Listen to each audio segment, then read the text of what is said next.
Olá, boa tarde, pessoal. Bem-vindos a mais uma edição das nossas lives de terça-feira da Soblec, do quadro Oftalmologista Responde. Estamos chegando já no finalzinho do ano. Espero que vocês tenham aproveitado assuntos interessantes e úteis aí ao longo do ano que a gente vem trazendo por aqui para informar você que sempre está aqui conosco, e todas as lives ficam gravadas no Instagram da Soblec para poder acessar a qualquer momento, sempre que quiser. Hoje o nosso assunto é interessantíssimo, é uma técnica relativamente nova no Brasil, que é a ceratopigmentação.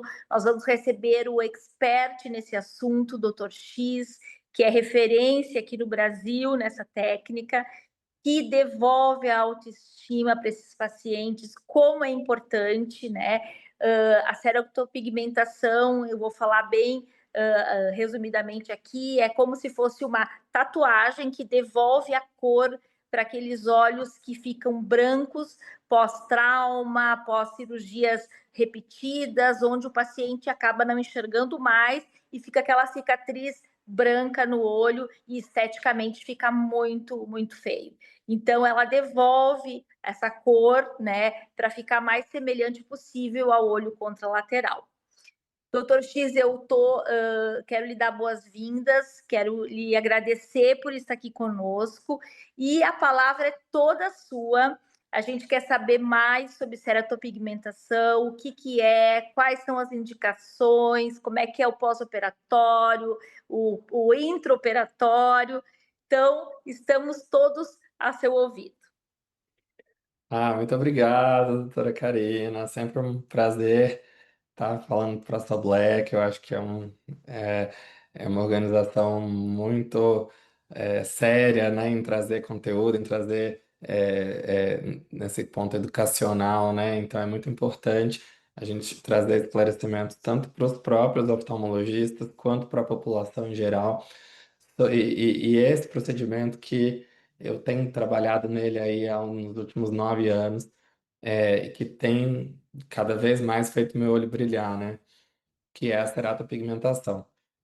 Então, cada vez mais eu vejo, né, o quanto isso afeta e transforma a vida das pessoas que precisam, né? Então, a gente precisa diferenciar primeiro, explicar primeiro o que que é a ceratopigmentação. Então, ceratopigmentação é implantar pigmento no olho de uma pessoa, né? Então, cerato significa córnea, ceratopigmentação, pigmentação da córnea.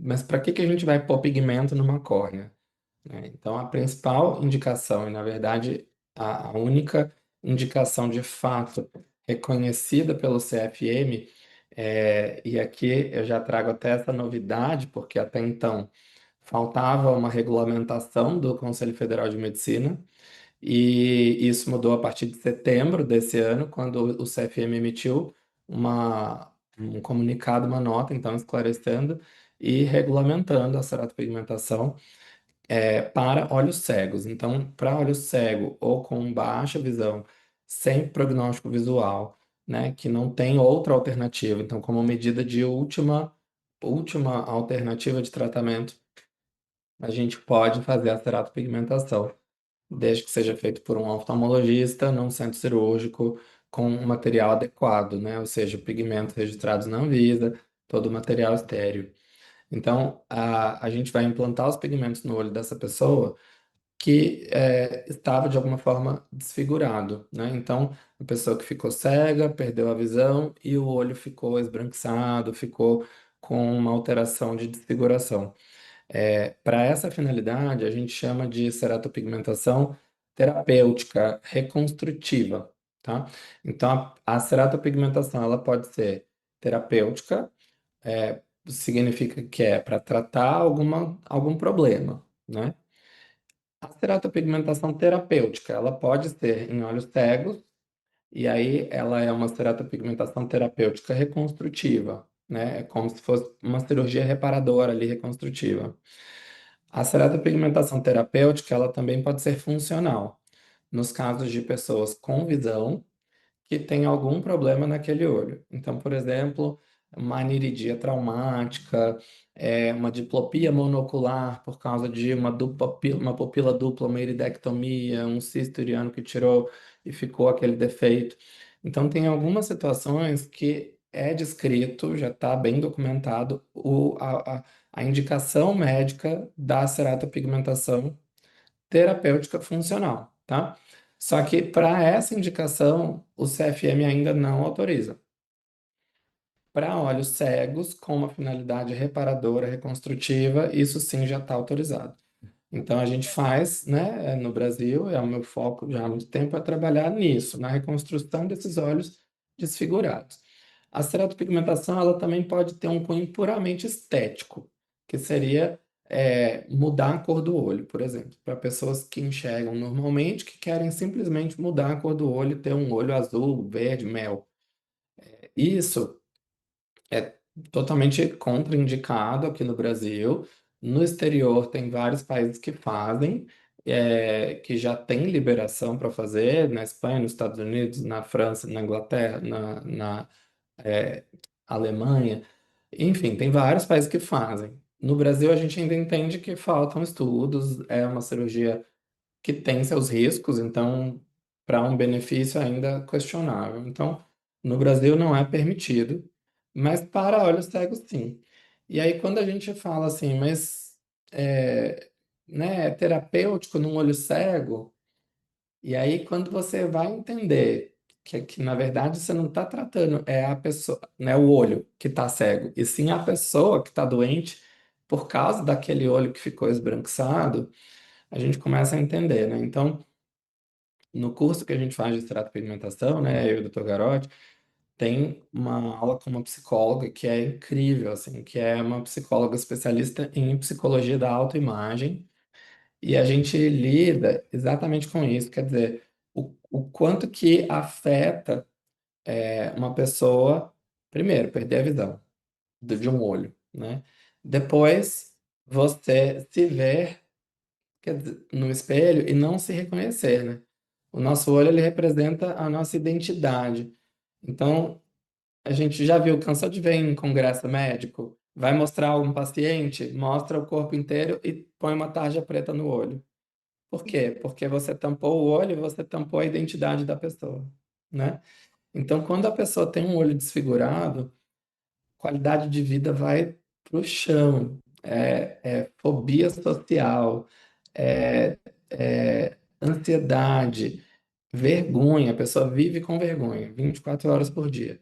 E não tem sentimento pior no mundo, mais devastador do que você estar com vergonha de se olhar no espelho, de sair na rua, né?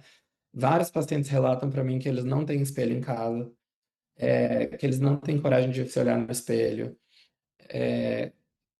que às vezes, assim, vive tampando, né? O óculos escuro, até em ambientes fechados, estão de óculos escuro, cabelo na cara. Assim, a gente não tem ideia do tanto que isso afeta, não tem, sabe? Só quem passa isso na pele. E eu comecei a ter ideia do quão importante, quão grave era isso, quando eu comecei a fazer essa cirurgia. E aí eu via transformação dessas pessoas, sabe? Assim, todos eles se emocionam muito quando eles se olham no espelho a primeira vez depois da cirurgia e choram. E muitos deles, assim, acho que mais, o último levantamento que eu fiz foi tipo de uns 60% foi trauma na infância dos pacientes que ficaram cegos de um olho. E aí você imagina a pessoa que vai operar comigo com 50 anos de idade, que teve um trauma aos 5. Ela viveu 45 anos da vida dela sofrendo com aquele olho branco, sofrendo bullying, rejeição, não namora, não arruma emprego, fica com vergonha de sair de casa, fica assim. E aí, de repente, você faz aquele procedimento, ela olha no espelho e ela fala, nossa, sou eu de novo, sabe? É um negócio, assim, muito chocante. Tem um paciente meu também que me marcou muito, que ele voltou para mim no retorno, ele falou assim, nossa, doutor, eu tô tão impressionado com essa cirurgia, assim, com o resultado. Eu achava que fosse muito mais caro esse valor que você me cobrou. Graças a Deus, para mim, não é significante. Eu quero que você escolha alguém que não pode pagar a cirurgia, porque eu sei que tem muita gente que não deve poder. Então, eu quero que você escolha alguém para para fazer que eu vou pagar a cirurgia para ela. Que Porque legal. cai para trás, né? Eu falei, quando na medicina, Karina, que você já viu alguém oferecendo para pagar a cirurgia de outra pessoa? É. O impacto disso, né, na vida da pessoa, realmente, assim, a gente recebe, eu faço a parte de lente de contato, não faço muita lente estética também, então passo por situações parecidas, é impressionante, né? Eu estava comentando com o Fernando antes também que eu recebi hoje uma foto de um paciente que eu fiz uma lente estética com uma namorada, e me disse assim, olha, doutora, até arrumei uma namorada depois da lente. Então, assim, É. realmente impacta muito assim a autoestima, né? Tá no rosto, tá no nosso cartão de visita, né? Já peguei também muitos pacientes com a franja aqui tentando esconder, né? E então que legal agora, né? Essa certa Exatamente. pigmentação que é mais uma opção para esses pacientes, né? Então eu fico muito feliz assim. Exatamente. Quem faz lente cosmética também entende essa importância, né? É, no curso a gente também traz uma aula. Esse ano quem deu foi o Rodrigo Santos, que também tem um curso de lentes também, né? Ele também já foi da Black, eu acho. Sim, Ele dá uma aula sobre lente de contato e tem o Carlos Carilli que faz prótese. Porque o oftalmologista ele também precisa entender quando indicar a lente, quando indicar a prótese, e aí, ou uma evisceração, por exemplo, e quando indicar a ceratopigmentação, né? Cada isso, um tem a sua indicação, tem a sua finalidade. Quer dizer, no fim, a finalidade é a mesma, é reconstruir o olho daquela pessoa, né? isso. Tem paciente que não vai conseguir usar lente ou que não tem indicação mesmo, porque o olho É, está com a córnea muito plana, aí a lente isso, não dançando, para, ela gira, é. né? Então, aí o paciente fica. Uma paciente, ela comentou isso, ela falou assim: Nossa, doutor, eu olhava no espelho e eu ficava piscando, piscando, piscando e não saía do lugar, porque quando eu tava na lente, a lente ficava subindo, Isso, né? E claro, aí eu, nossa, não acredito que tá no lugar, tipo assim. é, Porque, pô, a lente era o recurso que ela tinha, né? Então a claro, lente é. ficava legal, mas como a córnea dela já estava muito plana, não dava Aham, certo. Então, né? E ao mesmo tempo, então já teve pacientes que me procuraram que eu falei, não, vamos tentar a lente primeiro, que tem que ser, né? Se tentar a lente e não der certo, não conseguir acostumar, a é, pigmentação vai ter a é. sua finalidade. Mas é um pós-operatório complexo, né? A gente tem que É isso que eu queria pensar. te perguntar agora, assim, como é que é a cirurgia, com que tipo de anestesia, né? Como é que é o pós-operatório? Eu sempre faço com bloqueio e sedação normalmente. Não é uma cirurgia muito dolorida, mas o pós-operatório pode ser um pouco desconfortável, porque fica com a córnea toda desepitelizada e muito machucada ali né, das perfurações da agulha. Então, a gente deixa sempre com lente de contato terapêutica quando dá, né? Quando o olho tolera uma lente, mesmo que ela fique mais dobrada e tal, a gente tenta deixar para poder proteger mesmo esse olho que está muito exposto. E o pós-operatório, ele sim, é delicado, porque a gente tem que pensar que é um olho doente ali embaixo, né? É um olho todo alterado, a superfície toda alterada normalmente, né? Uma fisiologia toda alterada lá dentro, tá tudo. Então, dependendo da causa, né? Cada um vai vir de um jeito. Então, eu falo que o olho cego, ele é uma caixinha de surpresas, porque não dá para a gente prever o que vai acontecer com ele. Ele pode, de repente, resolver começar a doer, murchar e atrofiar. Do Sim, nada. Às vezes ficou pois 20 é. anos bom e de repente alguma coisa faz isso. Então, a pigmentação, ela é bem superficial na córnea, ela chega aí a 150, 200 micras no máximo, né? Então, ela é bem superficial. Se a pessoa não tiver uma infecção ou não tiver uma reação inflamatória imunológica, que pode acontecer, né? Tipo uma alergia ao pigmento ou uma reação ali. Então, como numa tatuagem qualquer a pessoa pode ter, é raro, mas hoje em dia é mais raro ainda, porque os pigmentos são bem regulamentados pela Anvisa, os pigmentos que davam muita alergia já foram proibidos. Então, é muito raro, mas pode acontecer. Então, se a pessoa não tiver, né, uma crise, uma inflamação dessa imunológica ou uma infecção, muito provavelmente essa córnea vai cicatrizar bonitinho e o olho dela vai seguir o processo natural daquele olho cego, que pode evoluir com fitíase, que pode evoluir com estrabismo, que pode evoluir com degenerações, ceratopatia em faixa, entre outras, né? Então é Claro, importante os pacientes entenderem, né, e os médicos também, que é um procedimento definitivo, uma pigmentação como se fosse uma tatuagem, mas não significa que o olho vai ficar bonitinho daquele jeito o resto da vida, porque o olho está cego, já em processo de fitise, de atrofia, e esse processo vai continuar o percurso dele, né? Então claro, pode. Então é um olho delicado. Eu digo que tem que ter um pós-operatório que tem que ser de perto, tem que acompanhar. A cicatrização, a epitelização é o principal, é a principal preocupação, né? Para não infeccionar e para fechar esse epitélio rápido.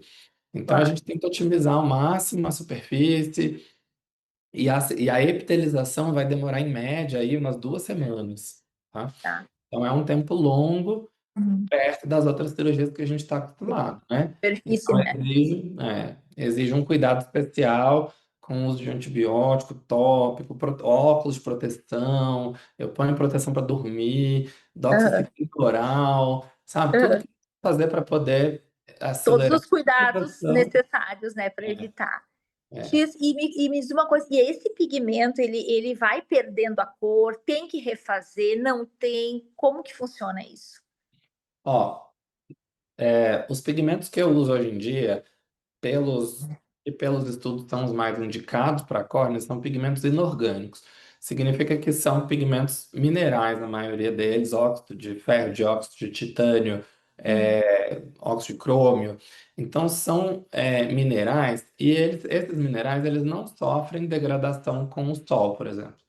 sim, Diferente de um pigmento orgânico, que a maioria das tatuagens tem, que ele degrada, então ele vai mudando de cor com o tempo. Então, o pigmento inorgânico ele é bem mais estável. Então, nesse sentido, o pigmento em si não muda de cor com o tempo, mas o olho tem todos aqueles problemas que a gente estava falando. Então, de repente a pigmentação tá linda, só que começa a ter depósito de cálcio por cima, uma sim. ceratopatia em faixa. Pode Aí ter você desvio, né? O desvio não corrige, né? Então, Exatamente. Então você vai começar a ver uma opacificação, uma manchinha branca, e fala, nossa, meu olho está voltando a ficar branco. Às vezes é um depósito, às vezes é um edema da córnea, e aí se a córnea começou a ficar muito edemaciada.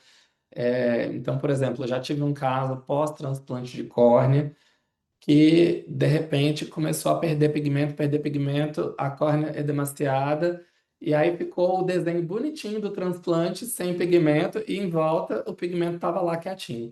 Então, quer dizer, no meu entendimento, esse paciente teve uma rejeição do transplante, o transplante ficou edemaciado, infiltrado, e isso expulsou o pigmento, de alguma forma removeu claro, aquilo. Então, claro, a gente, nesse caso, trata, refaz a pigmentação se precisar, né? Então, sim. é isso, são óleos que, o que eu tenho percebido na minha prática, o pigmento só sai se tiver algum processo inflamatório no olho. Ok. Então, se você tem uma úlcera, então assim, o paciente que me liga depois de um tempo e fala assim, doutor, tá parecendo uma manchinha branca no meu olho. Aham, Péssima notícia, porque significa que está consumindo ali alguma coisa, é um infiltrado inflamatório. Pode ser herpes, pode ser bactéria, pode ser fungo, pode ser uma rejeição, como eu disse, do transplante, né? Mas alguma coisa ali está acontecendo inflamatória.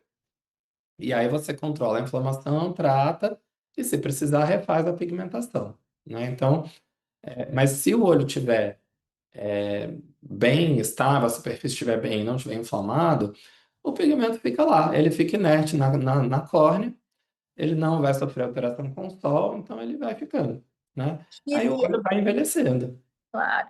E a questão, assim, ó, do volume, né? Porque esses óleos, normalmente, eles vão entrando em fitis, eles vão ficando mais murchinhos, vão ficando de tamanho menor, né? Existe alguma coisa que pode se associar aí para melhorar o volume também? Olha, tem alguns recursos, eu já fiz em vários casos eu já fiz um preenchimento retropulbar com ácido hialurônico. É descrito na plástica ocular, na órbita, preenchimentos com gordura, inclusive, ou enxertos dermoadiposo, retrobulbar. Assim, são técnicas avançadas aí para tratar um enoftalmo, é, que a gente tem que pensar se vale a pena também, sabe? O preenchimento com ácido hialurônico é mais simples de fazer, mas ele tem um resultado também um pouco incerto. Em alguns casos ele aumenta mesmo, assim, melhora um pouco, principalmente aqueles casos que tem um olho muito fundo.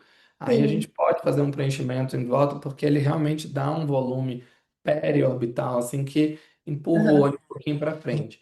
Mas pode acontecer dele extravasar e ficar tipo uma bolsa também, aí Aham. tem que usar uma hialuronidase. O bom é isso, né? Você pode usar a hialuronidase para reverter se tiver um excesso. Claro. Mas é uma alternativa, assim, que ajuda em alguns casos. Outros casos, é, se o paciente tiver, se ele usar óculos, por exemplo, aí eu gosto muito de pôr um grau positivo no óculos. Isso. E aí Aham. vai ampliar a imagem do olho dele, para quem está vendo de fora, o E olho fica um pouquinho mais para dentro, mas aí ele cresce por causa do efeito óptico dado óculos. isso. Fica Aham. super legal. Então, É, né, a gente tem esse recurso. Então, é, sabe jogar com isso, é. né? Eu tenho feito, X, assim, uma técnica que até a Isabela Godinho que me disse uma vez, que é botar uma lente escleral, sabe? Então eu boto, às vezes, uma lente estética dentro de uma escleral, então já melhora o volume, sabe? Então ajuda Eu também. adorei essa técnica. Ela me contou isso recentemente. E eu Ah, fiquei, cara, genial, assim, porque é isso, tem paciente que não vai conseguir fazer essa terapigmentação, não é caso de prótese ainda, a sim. lente não fica tão boa ali no lugar, então É, a lente escleral, né, com a cosmética por dentro, é é, uma alternativa que a gente tem e é, com um volume maior, né? é. Excelente. Que Uma legal. ótima alternativa também. É, mas o que eu acho interessante, né, X, é que a pigmentação mantém a mobilidade do olho, né? Porque às vezes a prótese tu não vai ter uma mobilidade tão legal, fica pior muitas vezes, né? É. Então, isso eu acho legal, assim, que dá É. uma naturalidade maior. E também a indicação, porque assim, eu vejo que muitas pessoas tentam usar a prótese com o olho inteiro ainda. Não dá certo, gente. Aí não tem espaço mesmo, não tem espaço Pois para ela é, aumentar, não tem espaço para ela, não cabe ali. Aí é, você vai fazer uma evisceração naquele olho que está inteirinho só para pôr a prótese também, não é legal, né? Pô, você vai é, mutilar a pessoa. Então, meus pacientes, eu oriento muito isso, assim, olha, se você já tentou a lente, não deu certo, então a pigmentação seria indicada, mas sabendo que o seu olho vai continuar evoluindo nesse processo de atrofia. Se eventualmente ele começar a ficar muito pequenininho e murchinho, aí a gente vai pôr a prótese por cima, porque aí vai ter espaço para ela ter mobilidade, para ficar legal, isso, né? Então, acho que são indicações, assim, né? Então, a gente tem muito caso que chega na prótese primeiro, ele manda para fazer a pigmentação, porque não é caso de prótese. E é, o contrário também, tem caso que chega aqui para mim, às vezes já usando prótese, com o olho já atrófico. Aí eu falo, uhum, tem indicação de ceratopigmentação, né? O ideal é continuar com a prótese. Eu claro, posso até pintar por baixo para quando ele tirar a prótese, o olho não tá todo branco e tá com aham, ali, né, pintadinho, mas ele vai continuar atrófico pequeno. Então, tem claro, que alinhar bem essas expectativas para não ficar achando que a pigmentação vai substituir a prótese, porque não vai. perfeito, perfeito. Né? Muito legal, X. Assim, ó, eu queria te agradecer. Vou deixar assim para te dar as últimas palavras para o cafezinho que a gente chama, mas eu queria te agradecer e falar para o pessoal que está nos acompanhando que é mais uma opção muito interessante, né, para aqueles pacientes que precisam, né, que precisam renovar aí a sua autoestima e saber que existem outras alternativas também. É isso aí. É isso, assim, eu acho que a gente é, evoluiu, né, daquela época em que existia um preconceito com as tatuagens, com a micropigmentação. Por quê? Porque hoje a Anvisa regulamenta isso muito bem. Então, os pigmentos, eles são todos num grau... Para você ter ideia, uma tinta de tatuagem, ela tem a mesma exigência de um colírio lubrificante, por exemplo, quando ele não é classificado como medicamento, ele é classificado como produto médico, né? As mesmas especificações de ter que ser estéril, de ter que ser atóxico, tal, biocompatível, um Claro. pigmento tem que ter, né? Então, é um grau de exigência super elevado. E a gente tem equipamentos, agulhas, tudo assim, é um mercado que evoluiu muito nos últimos anos, né? Então, hoje a gente, a tatuagem e a micropigmentação, ela está cada vez mais em conjunto com a medicina para tratar essas pessoas, né? A mulher que fez uma mastectomia, tirou a mama, fez a reconstrução, ela fica sem o mamilo.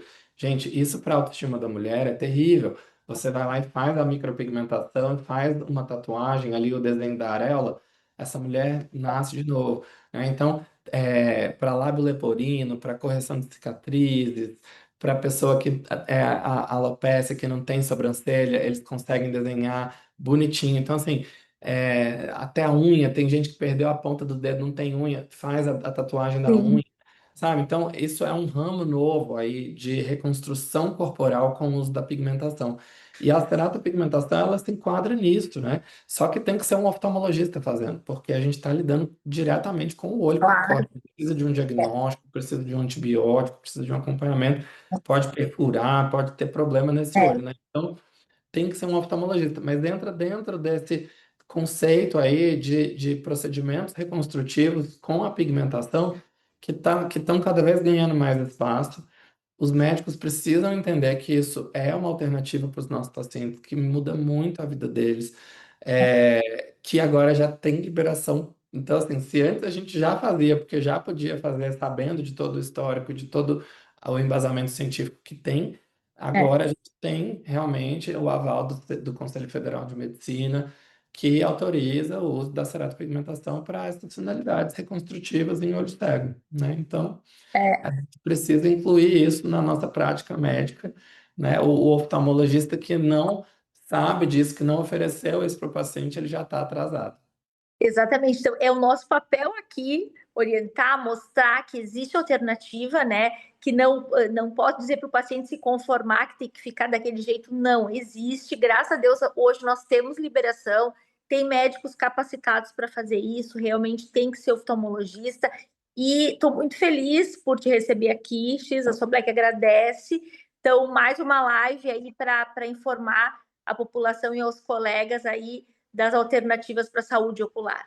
Muito É isso. obrigada, te agradeço pela participação e para quem quiser, essa live vai ficar gravada, é só acessar lá, tá? Obrigada Muito e boa obrigado, Kelly. Muito noite. obrigado, Sablec. Tchau, tchau. Tchau, tchau.